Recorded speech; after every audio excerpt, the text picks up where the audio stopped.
let's do some more limit examples. So let's get another problem. See, if I had the limit as x approaches 3 of, let's say, x squared, let's say minus 6x plus 9 over x squared minus 9. So the first thing I like to do whenever I see any of these limit problems is just substitute the number in and see if I get something that makes sense, and then we'd be done. Well, usually we'd be done. I don't want to make these sweeping statements. If the function is continuous, we'd be done. But let's say if we put the 3 in the numerator, we get 3 squared, which is 9, minus 18 plus 9. So that equals 0. And then the denominator also, see, 3 squared minus 9, that also equals 0. So we don't like having 0 over 0. And my pen tool is malfunctioning again. So we don't like getting 0, 0, 0. So is there any way we could simplify this expression to maybe get it to an expression that when we evaluate it at x equals 3, we actually get something that makes sense? Well, whenever I see two of these polynomials here, and they look, just by inspecting them, relatively easy to factor, I like to factor them out because maybe there's the same factor on the numerator and the denominator, and then we can simplify it. So let's say that this is the same thing as, let's see, that looks like it's x plus 3.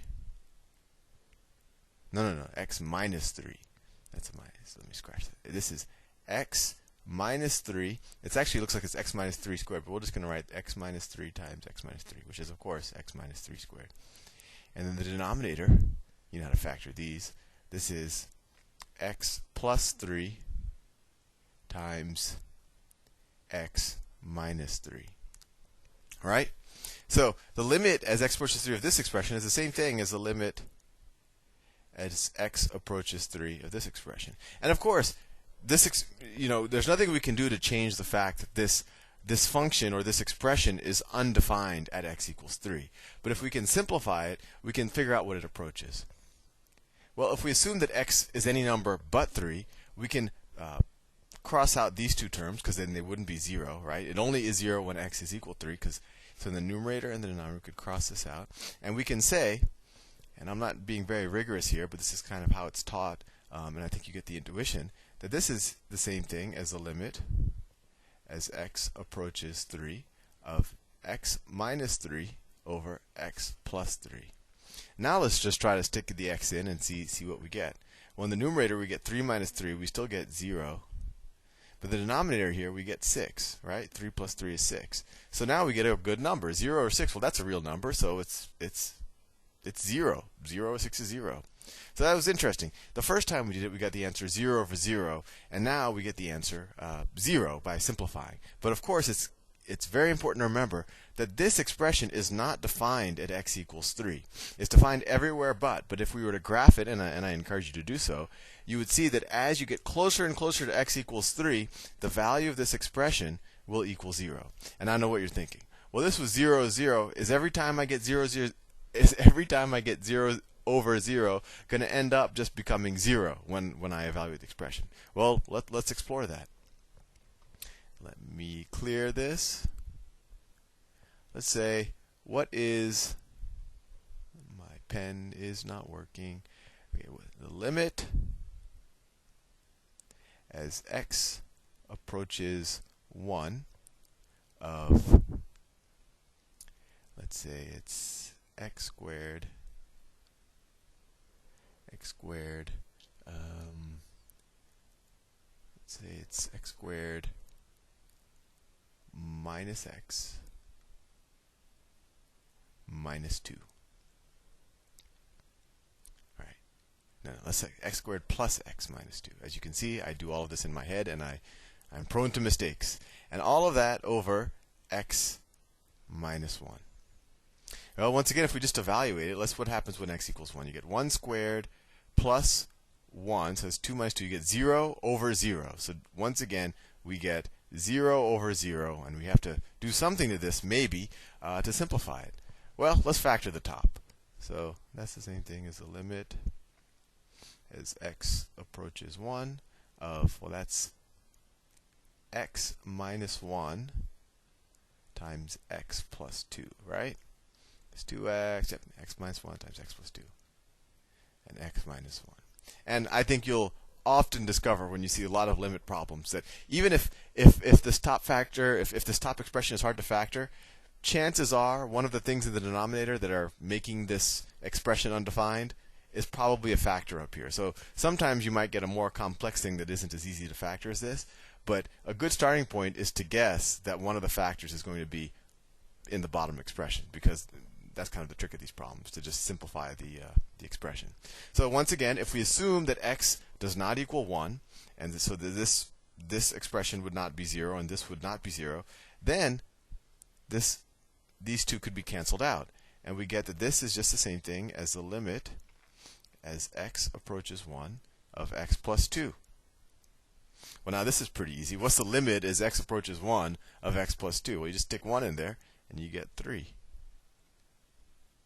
So it's interesting. When we just tried to evaluate the expression at x equals 1, we got 0 over 0. And in the previous example, we saw that it evaluated out when you simplified it to 0. And in this example, it came out to 3.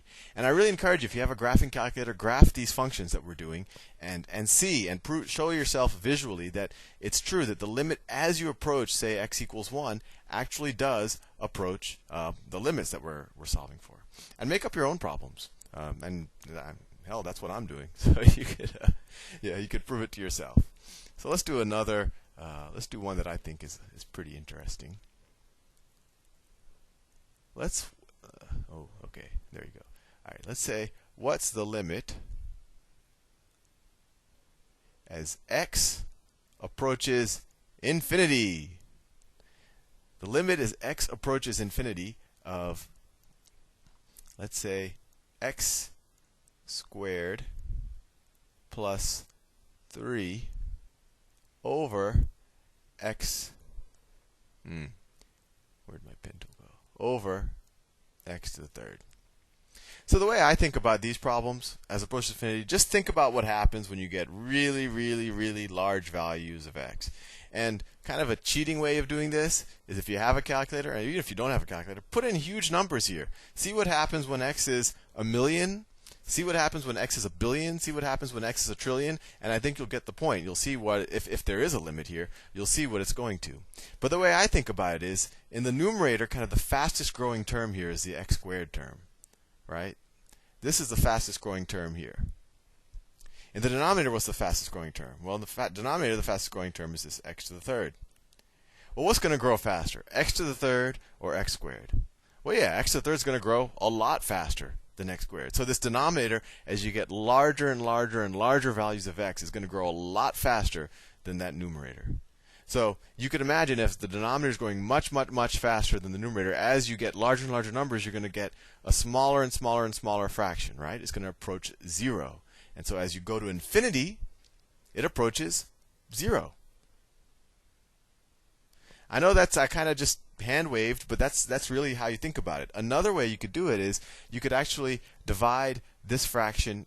You could actually divide this rational expression, and you'll get something like 1 over x plus something, something, something. And then you'd also see, oh, well, the limit as x approaches infinity of 1 over x is also 0. Let's do one more. I think I have time. I'll do this fast so I can confuse you. The limit as x approaches infinity of, let's say, 3x squared plus x over 4x squared minus 5. These problems kind of look confusing sometimes, but they're really easy. You just have to think of what happens as you get really large values of x. Well, as you get really large values of x, these small terms, these ones that don't grow as fast as these large terms, kind of don't matter anymore, right? Because you're getting really large values of x. And in this case, these don't matter anymore, and then these two x terms grow at the same pace, right?